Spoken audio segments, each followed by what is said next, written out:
The idea that these so-called demonic spirits behind narcissism, as Carl Jung might frame them, are really a symbolic representation of a profound alienation from the self.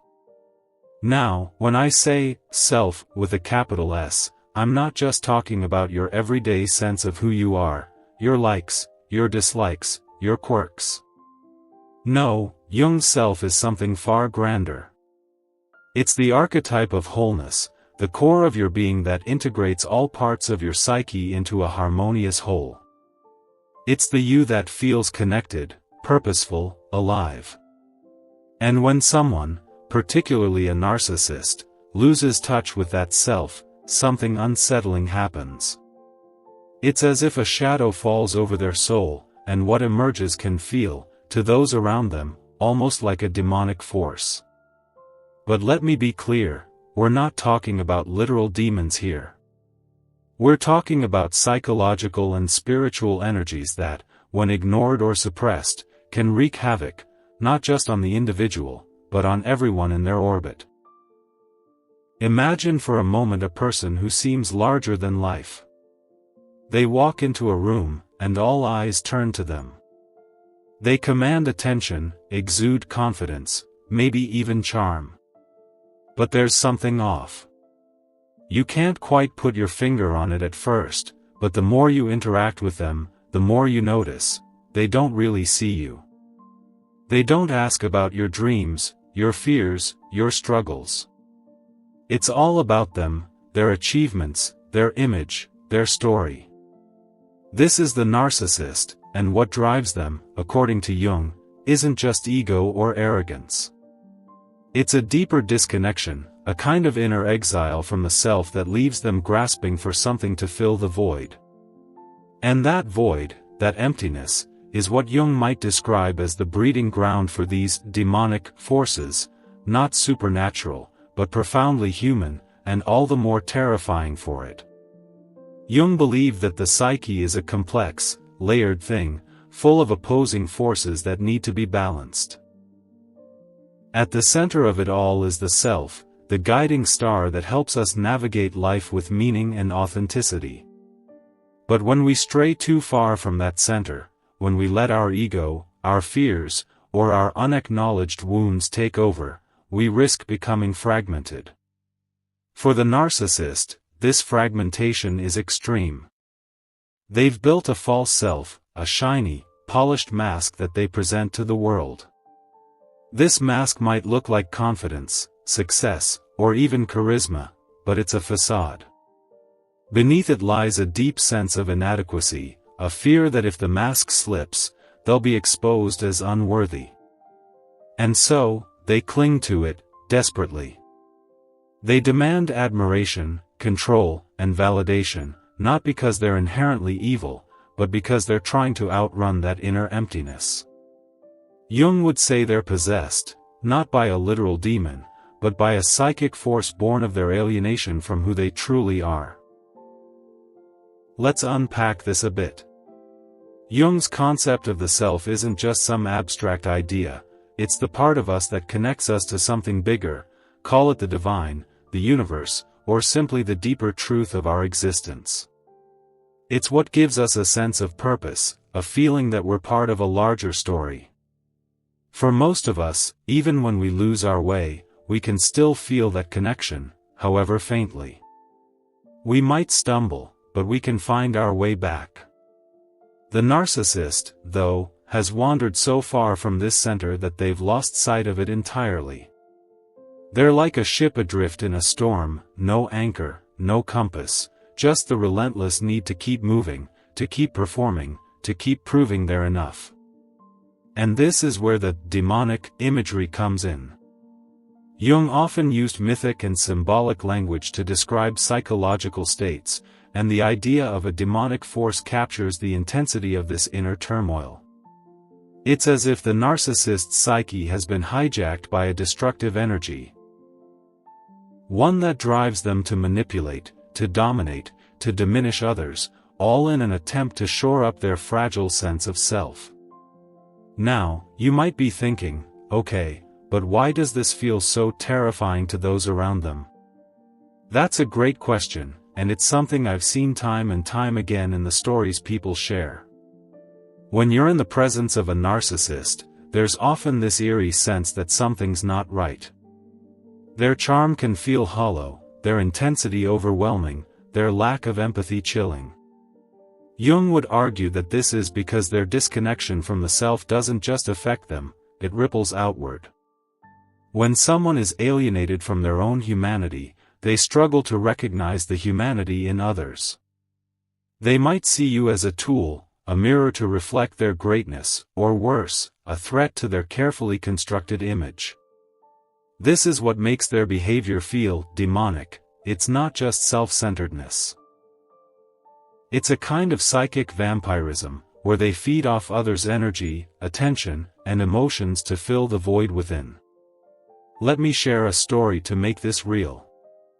I once spoke with a woman named Sarah, who described her experience working for a narcissistic boss. At first, she was dazzled by him. He was brilliant, charismatic, the kind of leader who seemed destined for greatness. But over time, she noticed something disturbing. He'd take credit for her ideas, dismiss her contributions in front of others, and subtly undermine her confidence. When she tried to set boundaries, he'd turn cold, almost predatory, as if her assertion of self was a personal betrayal. Sarah said it felt like he was stealing her soul. Now, that's a powerful way to describe it, and it's exactly the kind of language Jung might use. That soul-stealing quality isn't supernatural. It's the result of a person so disconnected from their own self that they can't help but try to consume the light in others to compensate for their own darkness. Jung's genius was in recognizing that these patterns aren't just individual quirks, they're archetypal. The narcissist's struggle is a distorted version of a universal human experience, the tension between who we are and who we think we need to be. We all have moments where we feel inadequate, where we chase external validation to quiet our inner doubts. But for the narcissist, this chase becomes all-consuming. They've lost the thread that connects them to their deeper self, and so they build a false one, a persona that's all surface and no substance. Jung would say this persona is like a mask worn so long it's fused to the face. And the demonic force? It's the psychic energy that fuels this mask, the compulsive need to maintain it at all costs, even if it means hurting others or destroying relationships. This brings us to another layer of Jung's thought, the role of the collective unconscious. Jung believed that our psyches aren't just individual. They're connected to a deeper, shared reservoir of human experience, filled with archetypes like the hero, the mother, or, in this case, the shadow. The narcissist's alienation isn't just personal, it taps into this collective dimension. Their behavior can feel so unsettling because it resonates with something primal, something we all recognize on a gut level, the fear of losing ourselves, of becoming untethered from meaning and connection. When we encounter a narcissist, it's like a mirror reflecting our own potential for disconnection, our own capacity to let the shadow take over. That's why it feels so terrifying. It's not just about them, it's about what they reveal in us. Now, let's be real for a moment. It's easy to point fingers at the narcissist, to call them out as the problem. And don't get me wrong, they can cause real harm. Their lack of empathy, their need for control, their ability to manipulate can leave deep scars. But Jung's perspective challenges us to look deeper. He'd ask us to consider, what in our own psyche allows us to be drawn in by the narcissist?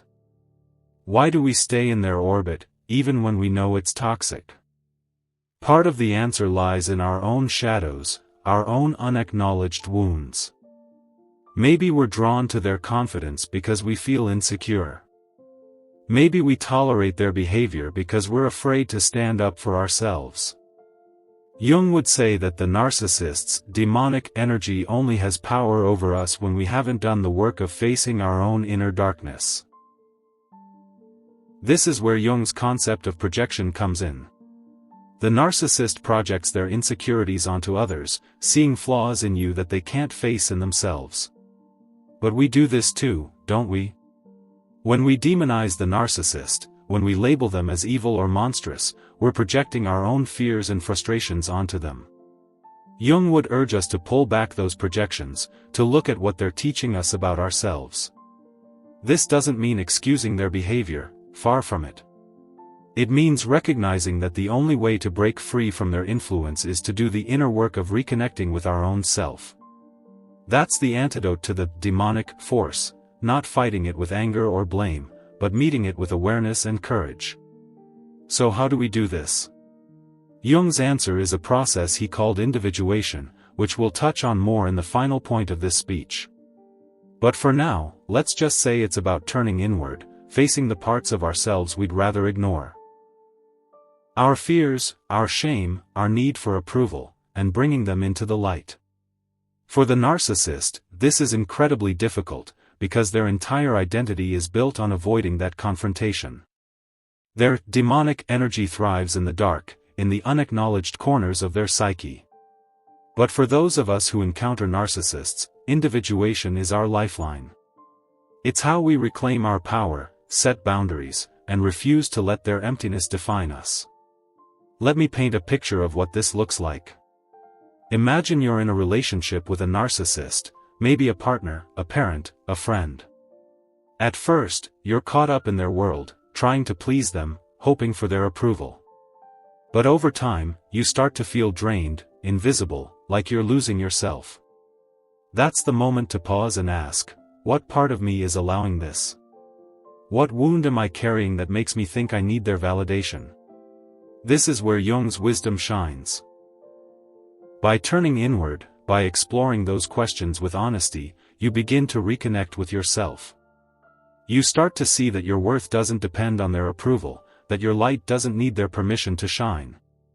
And when you stand in that truth, the narcissist's power over you begins to fade. Their demonic energy can't touch you, because you're no longer feeding it with your own fears. This is heavy stuff, I know. It's not easy to look at these patterns, in ourselves or in others. But here's the thing, Jung didn't just give us a way to understand the darkness, he gave us a path through it. The narcissist's alienation from the self is a warning, a reminder of what happens when we lose touch with our own humanity. But it's also an invitation, to do the work, to face our shadows, to reclaim our wholeness. Because when we do, we don't just free ourselves from the narcissist's grip, we become a force for healing in the world. We become the kind of people who can hold space for others, who can love without needing to control, who can shine without dimming anyone else's light. So let me leave you with this, that the demonic spirits behind narcissism aren't out there, in some supernatural realm. They're within the narcissist, and within us all. They're the parts of us that we've ignored, rejected, or feared. But here's the good news, we have the power to face them.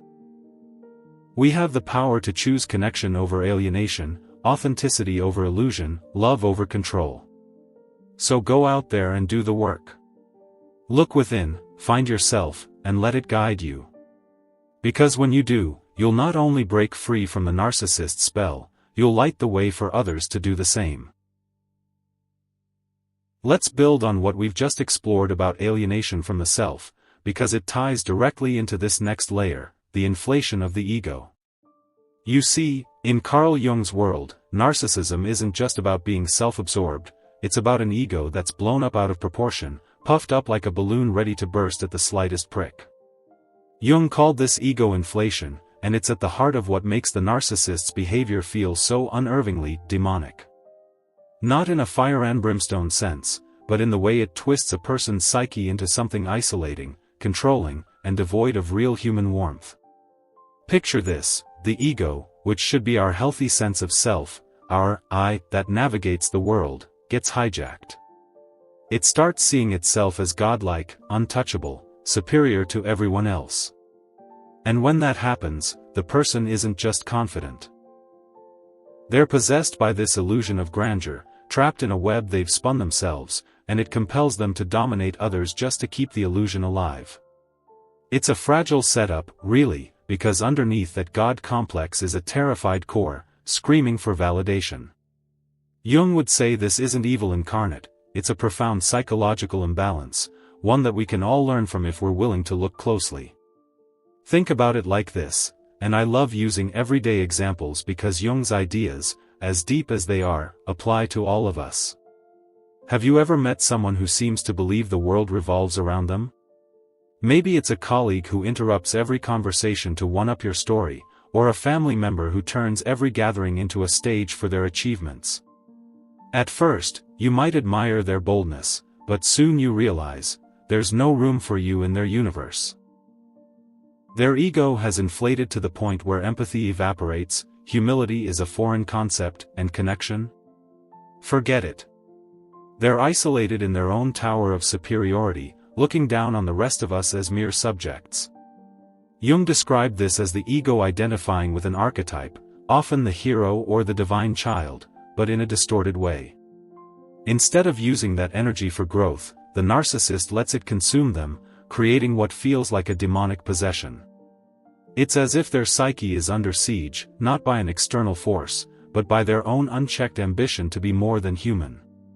Jung drew from mythology and philosophy to explain this.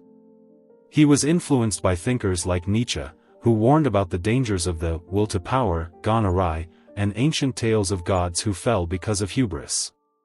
In Jung's view, the ego is meant to be a mediator, a bridge between our conscious mind and the unconscious depths.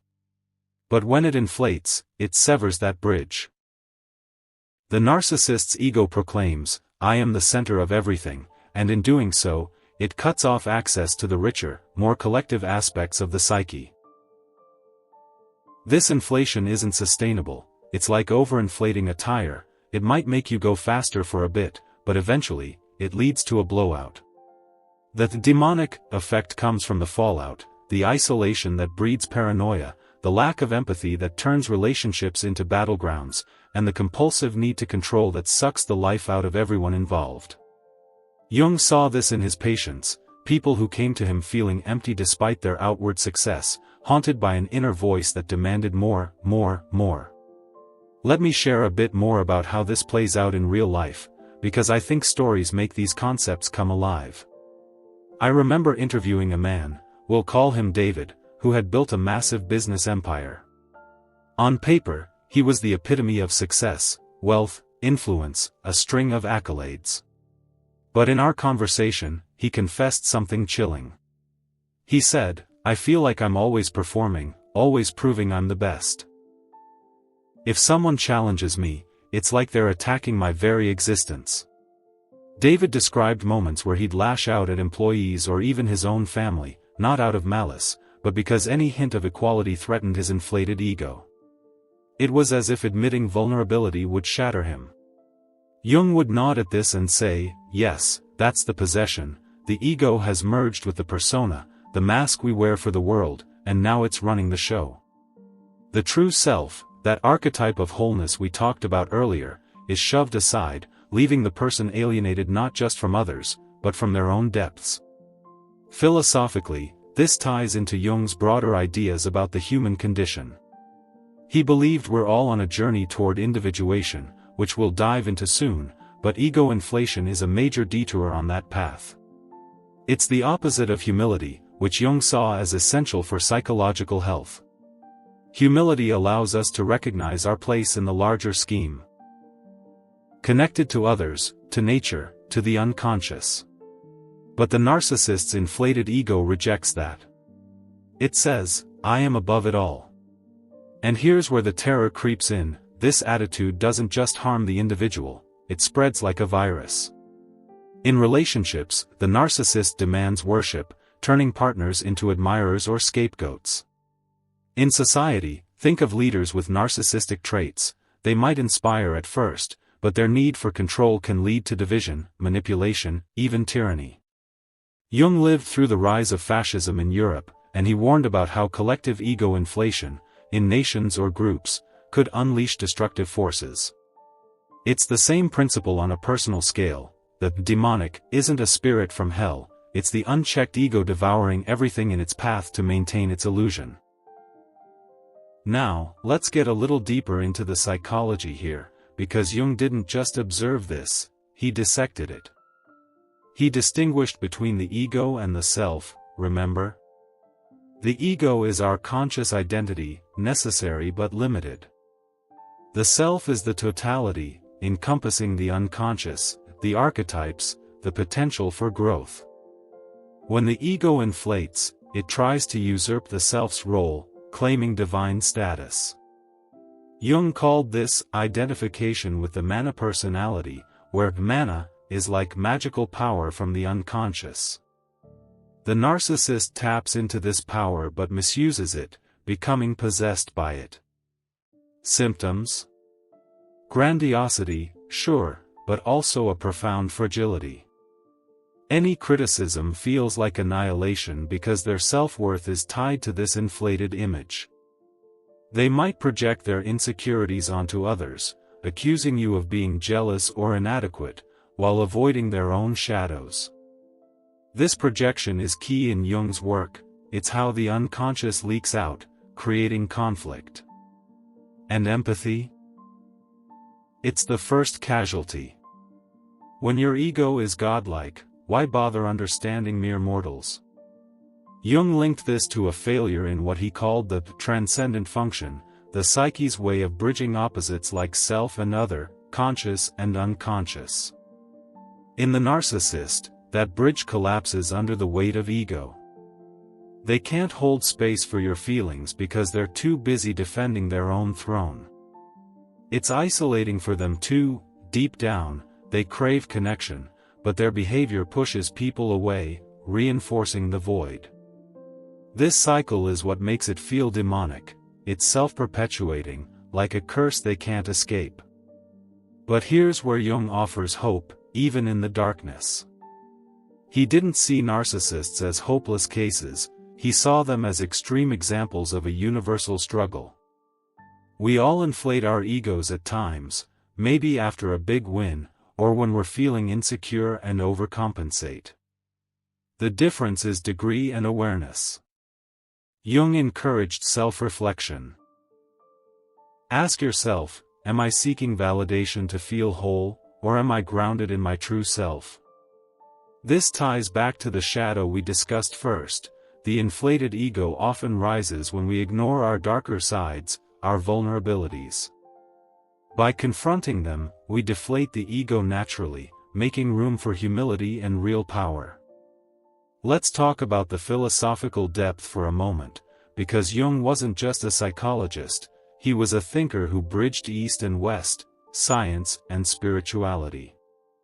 He drew from alchemy, where inflation is like the puffer stage, blowing hot air without substance. True transformation comes from humility, from dissolving the ego to rebirth something authentic. In Eastern terms, it's like the illusion of Maya, where the ego tricks us into separateness. The narcissist is trapped in that illusion, their demonic force being the suffering it causes. Jung's answer? Consciousness. Bring the inflation into awareness, and it starts to lose its grip. I've seen this in people who've broken free. Take Lisa, a woman I spoke with who realized her narcissistic patterns after a painful divorce. She described her ego as a false god she'd worshipped, demanding perfection from herself and others. Through therapy inspired by Jung, she faced her inflation, admitting her fears of inadequacy, and began to deflate. It wasn't easy, it felt like losing herself at first. But on the other side? Freedom. She could connect genuinely, empathize deeply, live without the constant need to control. Jung would say she'd reclaimed her psyche from possession, integrating the ego back into its proper place. This is crucial for all of us, because encountering narcissists teaches us about our own egos. Do we enable them by shrinking ourselves? Do we mirror their inflation with our own defensiveness? Jung challenges us to use these encounters for growth, to examine our shadows and alienations, as we explored earlier. As we move toward healing in the next point, remember, ego inflation isn't the end of the story. It's a call to awaken. So, my friends, let the narcissist's inflated ego be your mirror, not to judge, but to reflect. Deflate your own illusions, embrace humility, and step into true power.